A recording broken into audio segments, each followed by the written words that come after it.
Hello and welcome to Afro Tales, where ancient wisdom, vibrant culture, and unforgettable stories come to life. Gather around as we journey through the heart of Africa, one tale at a time.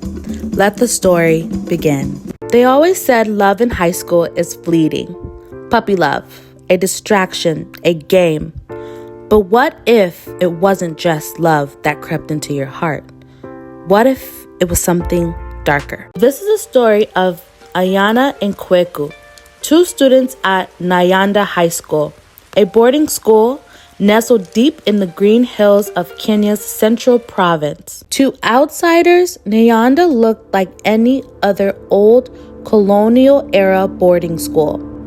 Cracked stone walls, ivy climbing over the dormitory windows, and a school bell that rang with a haunting metallic echo. But within Nyanda's walls hid something ancient, something buried, and a love that would awaken it. Ayana had just transferred from Mombasa. She walked with grace of a coastal tide, quiet, mysterious, and somehow sad. Her father, a senior police officer, had sent her to Nyanda to escape distraction. She was to focus on her KCSE exams. Kweku was her classmate in Form 4B.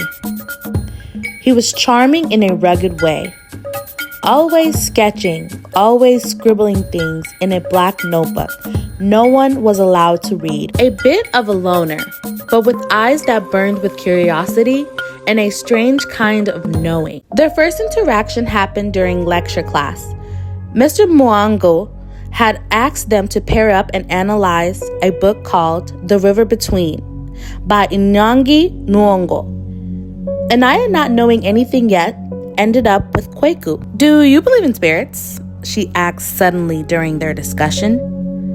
Kweku looked up, startled. "Why?"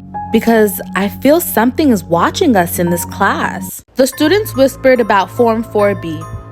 It was the only class in the old science block, a wing that hadn't been renovated since the 1960s. Rumors said that long ago, a girl named Wanjiru had died in that room. Some said she had been possessed. Others claimed she had fallen in love with the teacher and was killed when she threatened to tell. The truth, no one knew, but strange things did happen in 4B. Books would fall on their own, desks would shift slightly when no one was watching. Sometimes during heavy rains, students said they heard weeping beneath the floorboards. Kweku had been investigating for months. Even before Ayana arrived, he believed Wanjiru's spirit was trapped and waiting. Waiting for what? Ayana asked him one night when they met behind the abandoned home science lab. Kweku hesitated, then whispered, "For someone to fall in love again. Someone pure, someone who reminds her what she's lost." One rainy evening, Anaya snuck into the boys' dormitory, something strictly forbidden. She needed to see the notebook Kweku guarded so fiercely. She found it under his pillow. Inside were pages of dreams. Or were they visions? Sketches of a girl? Always the same one. Not Ayana, not anyone from school, but her face was haunting and familiar. As she flipped through the pages, she realized the girl in the drawings wore the same uniform from Nyanda, but from the 1960s. On the final page was a chilling message. "She watches from the mirror. Never turn your back on the glass." Ayana froze. In the dorm bathroom, the large wall mirror had always given her a strange feeling, like something pulsed just behind the glass. One late night during prep, Ayana and Kweku stayed behind in Form 4B. The rest of the class had gone down to the dining hall. A thunderstorm raged outside. The windows rattled valiantly. They were alone, talking, laughing softly. Something had shifted between them. The slow, uncertain tenderness of teenage love began to surface. They were alone, talking, laughing softly. Something had shifted between them. The slow, uncertain tenderness of teenage love began to surface. And then, from the blackboard behind them, blood began to drip. They ran. The next day, school was abuzz with rumors. The class perfect had found Form 4B drenched in muddy water as if it had rained inside. The blackboard had deep scratches on it, like from fingernails. And on Anaya's desk, in red chalk, a message. She is mine now. Kwaku didn't come to school that day, or the next. Ayana went to school looking for him, and finally found him near the abandoned well behind the school chapel. He looked up, hollow, like something had drained him. She showed me her face, he whispered. Wanjuru, she's real.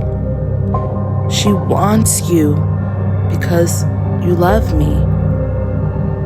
What are you saying? Ayana asked, terrified. The curse. It doesn't want me. It wants to live again. Through you. That night, Ayana had a dream of drowning, but not in water, in whispers. Soft, cold voices circling her, pulling her down, chanting in Kauai.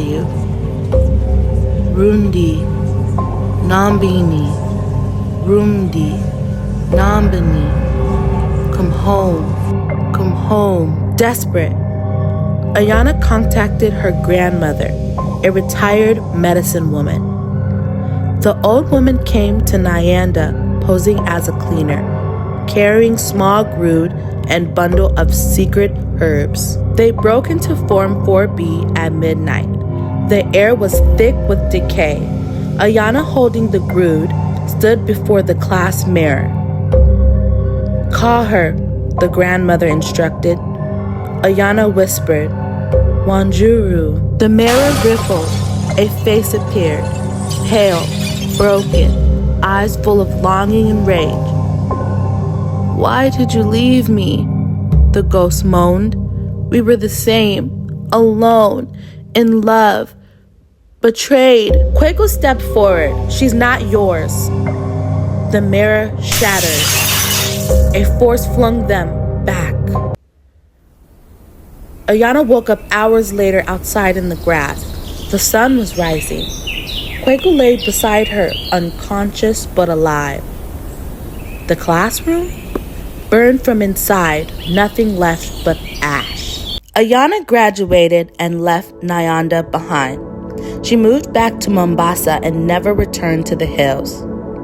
But sometimes she still dreams of Kwaku. Sometimes she dreams of the kiss and the scream that followed. And on certain nights, when the wind howls just right, the mirror in her bedroom fogs over, and someone writes her name in reverse. And that's another tale from the heart of Africa.